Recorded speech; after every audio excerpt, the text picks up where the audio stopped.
cell phones, raise your hand if you have a question. We'll get a mic to you. Coach, it's all yours. All right, thank you.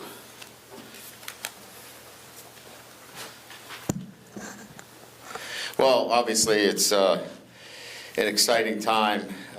First game, 32nd year for me in doing this. So, but first year here at LSU. So, really for me, taking an LSU football team into its first week of preparation for a game against a, really good Florida State team is, one that I think there's, around the office, there's a heightened sense of excitement.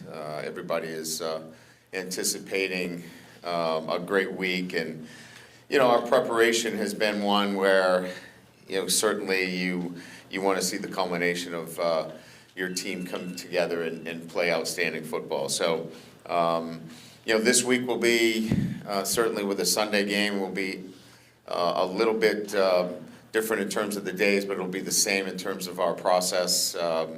Today is really kind of a day off for our guys. We treat this kind of like a Sunday. Tomorrow will be our mental Monday day, where it's a lot of, game planning, scouting reports, things of that nature. We'll team meet. We'll go over essentially how we should be thinking this week about our opponent, the awareness that we need to have about how we play the game. There's a lot of things going on the road for the first time, even though it is in New Orleans. We are, taking our team away from campus, how we handle ourselves in the dome, how not to be distracted in the first game, the importance of all of the traits that we talk about in an opener. Florida State's already had an opener, so they've already gone through that kind of routine. So we'll spend a lot of time talking about that tomorrow, and then we get into, our first day, which is, Wednesday, but it's an attitude Tuesday for us, coming with the right attitude, getting after it in a practice situation is probably our most physical day. When we talk about our first padded practice day, Tuesday, our Wednesday, or again, moving forward in the week itself, the Thursday, is about, being gritty. You've got to really focus and refocus through that practice, because it is, the longer of the practices. You want to make sure you get all of your preparation work in. Thursday, which would be Friday during the week, is about being perfect. Red zone situation, situational substitution, 3rd and long, 2-minute, all of those things take place on our Thursday, which again, we go into a helmet and shoulder pad situation. Practice is shorter, it's about an hour and 5 minutes, which leads us into our Friday, which is about focus. Focus Friday is a walkthrough situation for us. We'll do situational substitution again, but again, usually the first 20 plays of our scripted plays we're going through defensively, making sure that we've got all the right personnel, moving from nickel maybe to goal line, making sure that all of those things are done right on Friday, which is obviously Saturday. And then, we get into Sunday, and I like to work our team out on game day when it's a night game. So we'll go to the dome, we'll work the guys out, we'll move them around.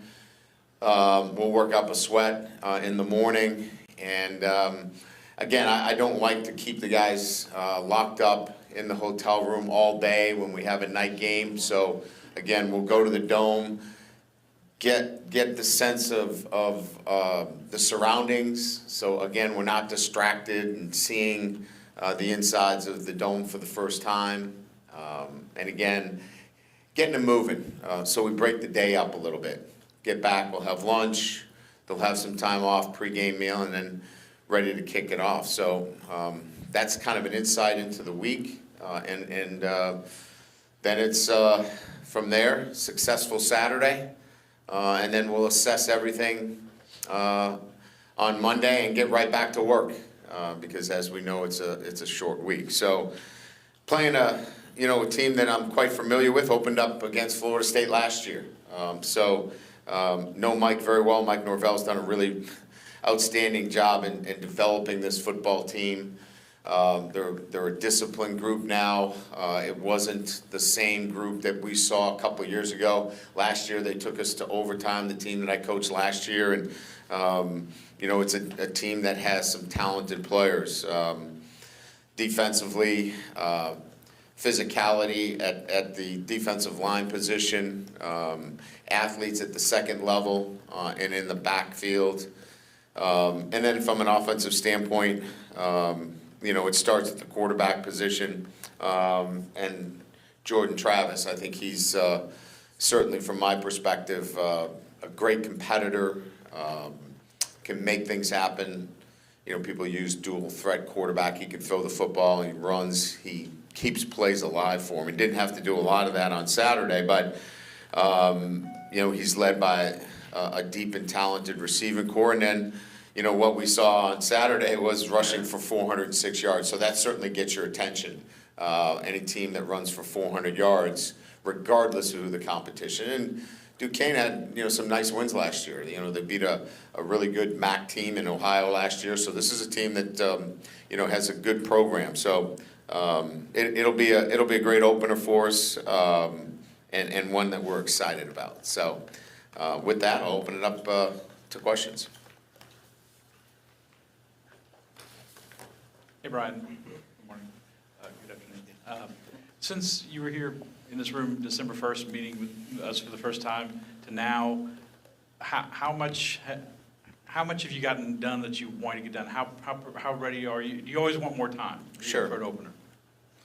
Yeah, I think there's a couple of things that stand out. One, I think our guys fully understand and have been actively engaged in our process, and I know you hear that all the time, and you look at it as maybe coach speak, but our process has really begun to take hold with our players.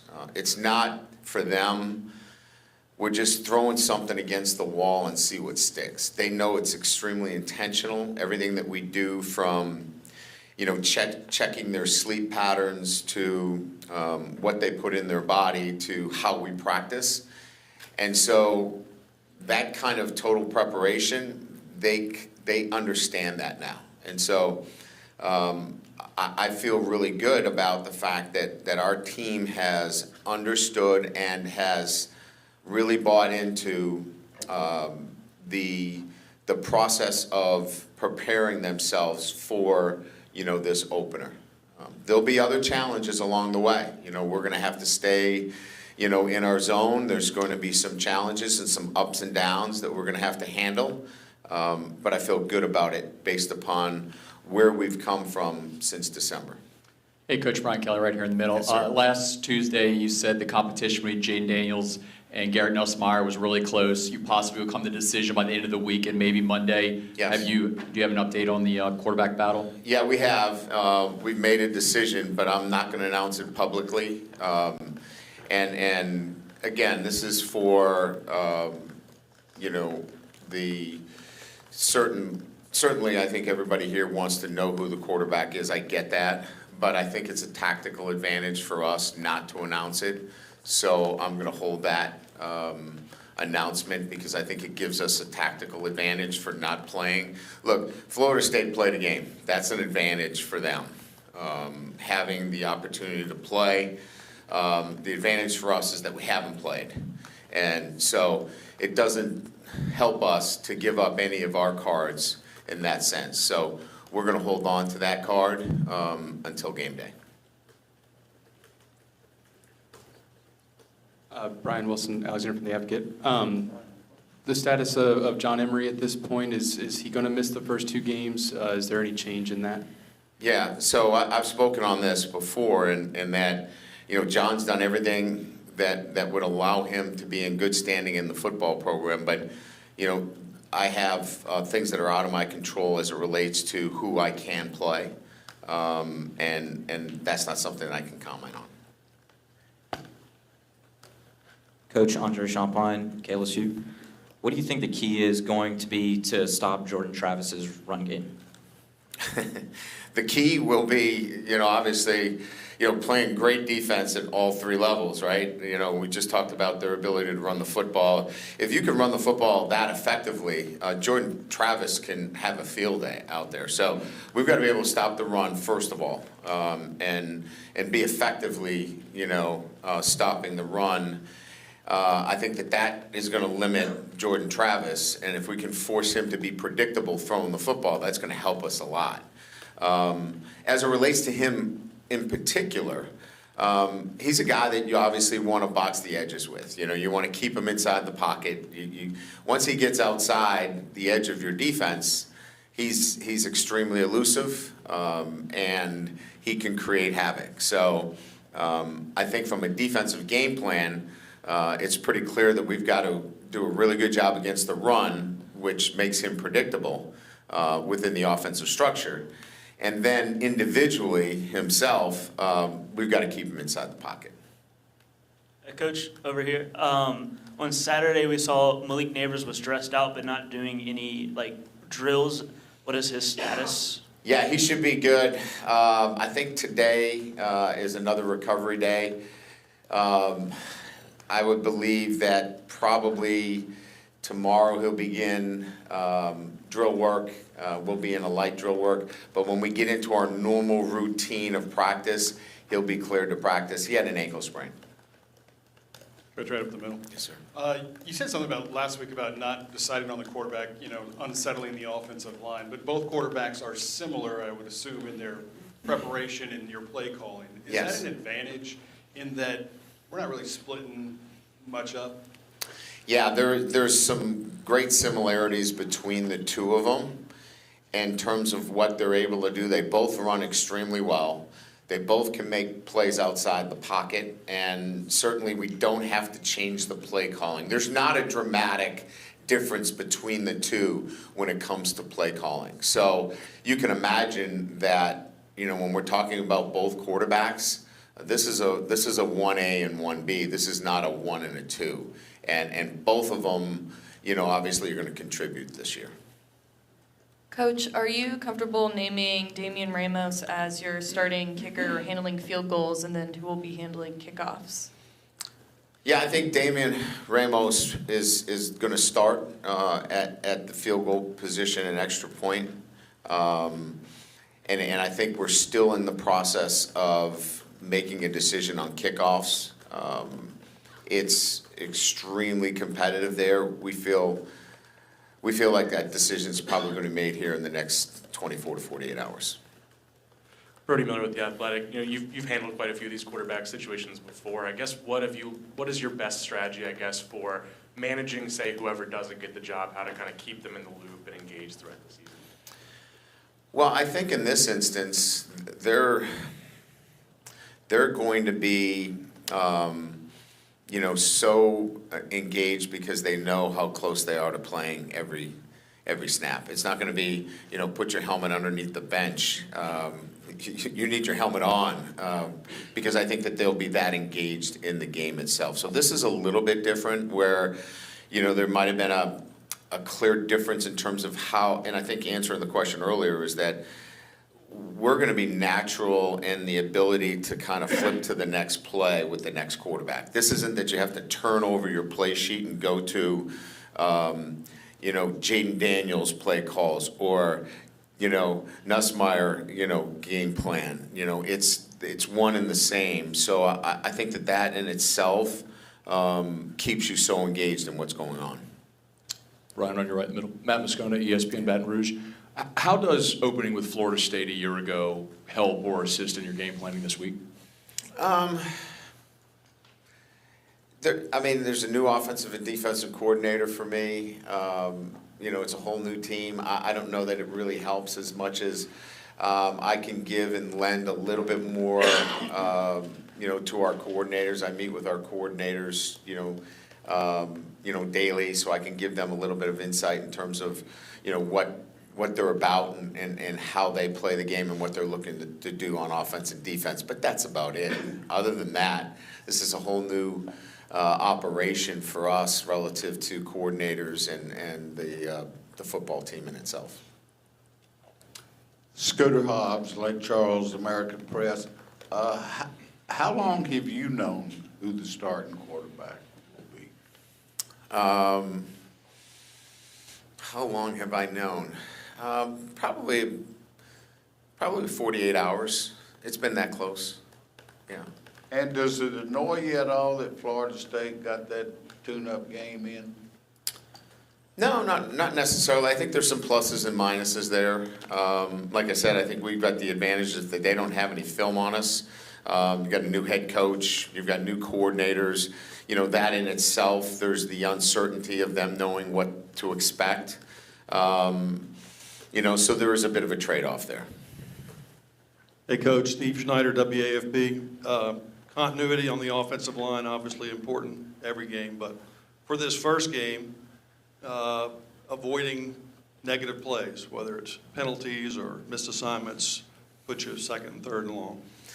All part of playing winning football, right? I mean, that's what, you know, people ask me about, you know, how do you feel about Saturdays? And, you know, I enjoy Saturdays because my Mondays through Fridays are anxious because I worry about all the things that you just mentioned, right?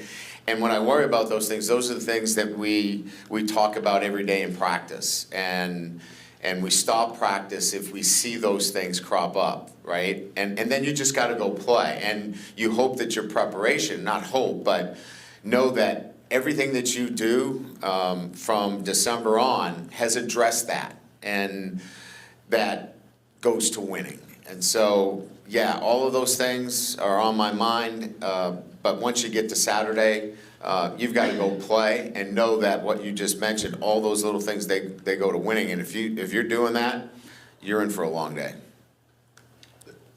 Correct me if I'm wrong, but you said you were going to get the team to the Dome Sunday before kickoff? No, we're going to get there Saturday. We'll get there Saturday evening. We're going to stop for dinner on the way in. It's a normal walkthrough then?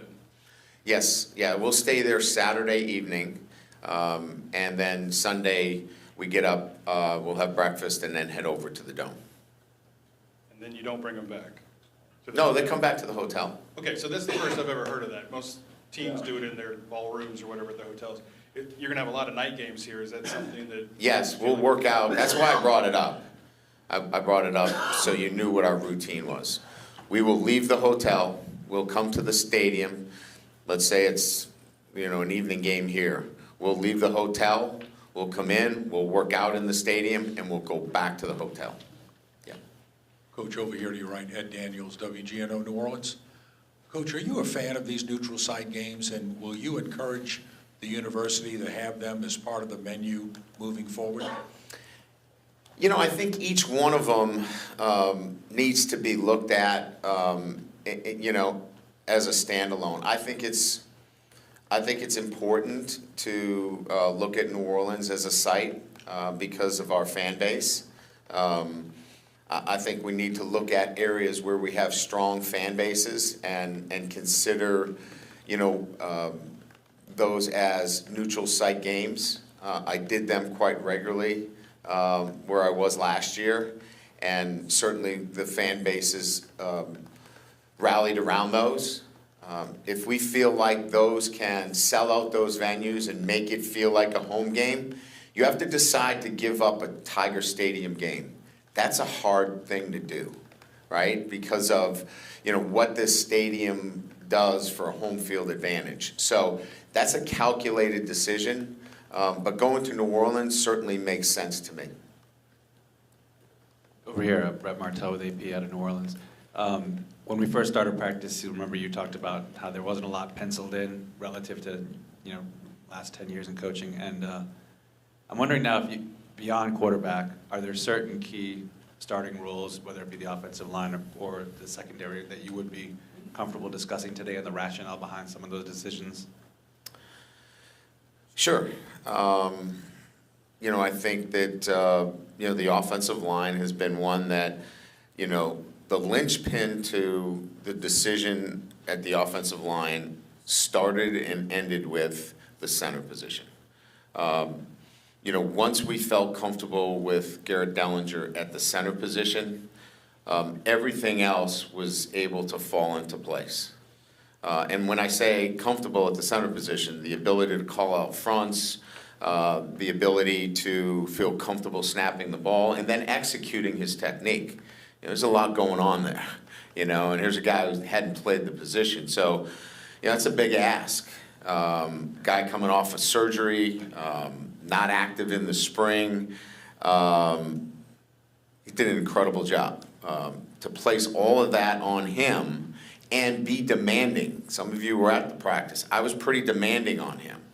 And certainly required a lot of follow-up with him, spending time with him, making sure that he stayed confident in that, and he did that. Now, since that day, we were able to decide what was the best rotation in that regard. And we think Bradford at guard, and Frazier at guard, and Wire, and Campbell at the tackle position gives us the best chance with those 5 guys. And so, Tremont Short's going to be in the mix. He'll get a chance to play. We're probably not in a position right now where 72 plays for the inside guys and the outside guys is feasible at this point. We're going to have to probably play 7 or 8 guys, but that's kind of one of those position groups that was penciled in that is now much more, solidified. Hey, Coach, Glenn Wesco, 247. You guys have been mixing, receivers really in and out all fall. Just how many of those guys do you expect to really significantly contribute against Florida State on Sunday? Yeah, we're going to go deep into that rotation. Having Jack Besh back and being able to up his work volume and getting him running, to the level that he's capable without pain. Has really given us the kind of flexibility that we needed at that position. Now we can move around guys to get suitable matchups. We can move Kayshawn, we can move Malik. Lacey now can go to the field or play into the boundary. Brian Thomas gets to, get into a position where we can move him around a little bit as well. So Drake Jenkins, as I mentioned, has probably been as consistent as anybody that we've had. So it gives us really a nice rotation and keep guys fresh. And as I just mentioned, I think that's 7 guys right there. 7, 8 guys is what you're going to see playing for us at the receiver position. Hey, Coach, Matthew Bruni here. When you look at Florida State's defensive line, Cooper, Burst, McClendon, just what have you seen from that unit? Obviously, only 1 game from them. Yeah. I think first and foremost, watching them during the season, inside size, at the defensive tackle position, they're not a group that's getting moved off the football. And they rotate them in. They can go too deep inside out. They got some new players playing off the edge. They lost some, talented edge players, but there's still athleticism on the edge. But I would say that it starts inside out with their defensive line, which allows the linebackers to run. And again, what you can expect from this defense is lateral quickness, guys that can run to the football, and from a defensive standpoint, a team that's going to play some man coverage. They do play a lot of quarters, but in their quarters, it becomes matchup man. So a team that has the athletes to match you up and the size to match up against what will be, for us, one of the big offensive lines inside out with our center and 2 guards that we've had here. Hey, Coach, to your right, Jacques Doucet, WAFB TV. Coaches yelling and screaming on the sideline, that's nothing new. Fans enjoy that. It's part of the entertainment to a lot of them. I'm just curious, in your career, did you take a look at some point and say, maybe I need to dial some of this back, or my temperament or so forth, in terms of being an effective leader as a coach? Yeah, I think we all grow. I don't think if you don't look at yourself and find out what's the best way to lead and develop your players, then you're not going to be in this business very long. So, I have my moments like everybody else. my office happens to be on national TV. So I have to be aware of that. But you have to be able to communicate effectively with the men under your charge. And you have to be demanding, but you can't be demeaning at any time. And so, yeah, I think there has to be growth. You have to learn from your mistakes, and you have to build off of that during your career. You've been at some premier programs, and we all recall the alignment, word that you threw around so much. But football-wise, what luxury does the school, this team afford you that you're looking forward to exploiting, maybe a new one? Well, I think the resources in terms of, having the personnel. I mean, I could tell you this, the three things that stand out to me are nutrition, strength and conditioning, and, our medical personnel, and how that affects and has affected our team and their development. Those three groups working together in unison and having the physical plant.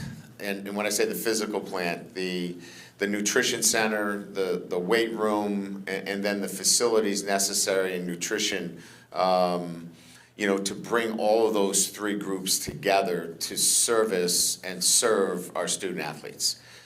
This is about the student athlete and providing those things necessary for our student athletes to be the best they can be. So that's the exciting part for me. And what ends up happening is the players begin trusting so much more because they see that you care about them when it comes to, their nutrition. They see that you care about them when it comes to, injuries and their conditioning level. Ali Gay, for example, is a guy that did not make it through any training camp in his previous years here. He did not miss a practice. And that's not just luck. That's training, that's nutrition, that's an incredible medical staff. That's all three of those groups. We had 2 soft tissue injuries.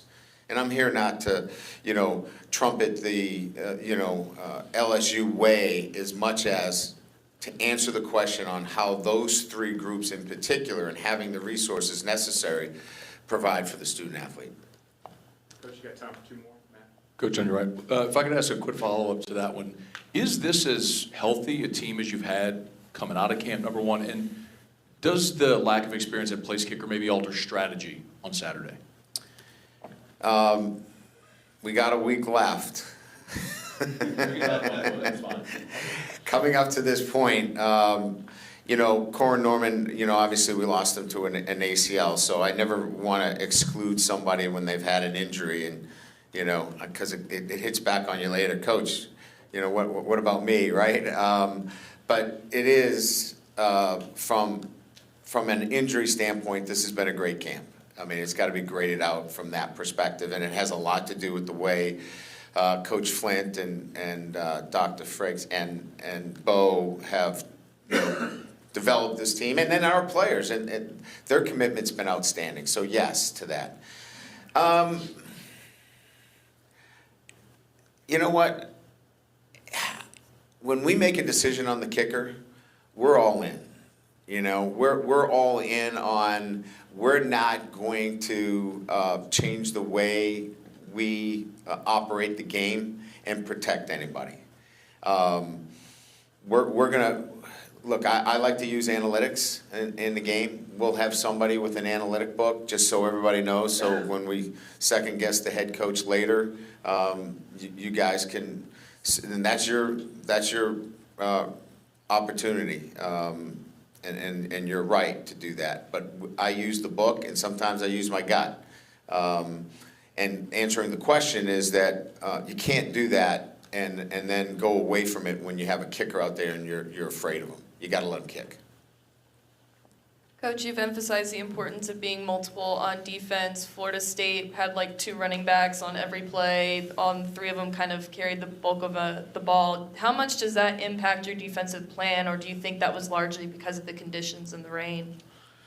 No, they've been a split back team. You know, Mike's always liked to, even when he was at Memphis and even at Arizona State when he's the offensive coordinator, he likes to run split back. And look, the three backs are outstanding. You've got to get your best players on the field. So in that situation, three wides, you know, he actually used, you know, one of the tight ends and split them out. But that's his offensive structure. So that was not a surprise to us that he had two backs on the field. And it's a really good offense for them, and it's been effective. And, you know, we were quite aware of it coming into the game. Thank you, Coach. Great. All set. Thank you. Thank you.